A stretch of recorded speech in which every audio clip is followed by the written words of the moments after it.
স্বল্পোন্নত থেকে উন্নয়নশীল দেশের পথে বাংলাদেশের যাত্রা চলছে।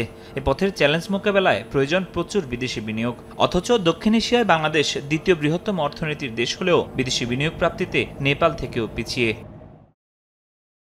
গেল কয়েক অর্থবছরে বিদেশি বিনিয়োগের তথ্য বলছে তা ক্রমান্বয়ে কমছে। সবশেষ চলতি অর্থবছরের দুই প্রান্তিক মিলিয়ে এর পরিমাণ ছিল $21 কোটি। প্রথম প্রান্তিক অর্থাৎ জুলাই সেপ্টেম্বর এর পরিমাণ ছিল $10 কোটি, যা বছর ব্যবধানে 71% কম।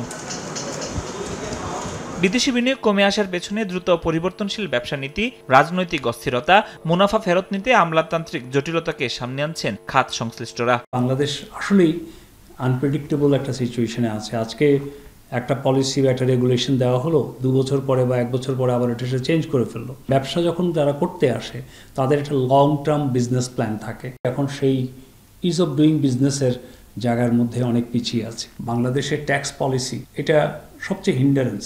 এদিকে অর্থনীতি বিশ্লেষকদের মতে অবকাঠামোগত দুর্বলতা কিছুটা কমে এলেও গ্যাস বিদ্যুৎ সংকট দূর না হলে কাঙ্ক্ষিত বিনিয়োগ আসবে না।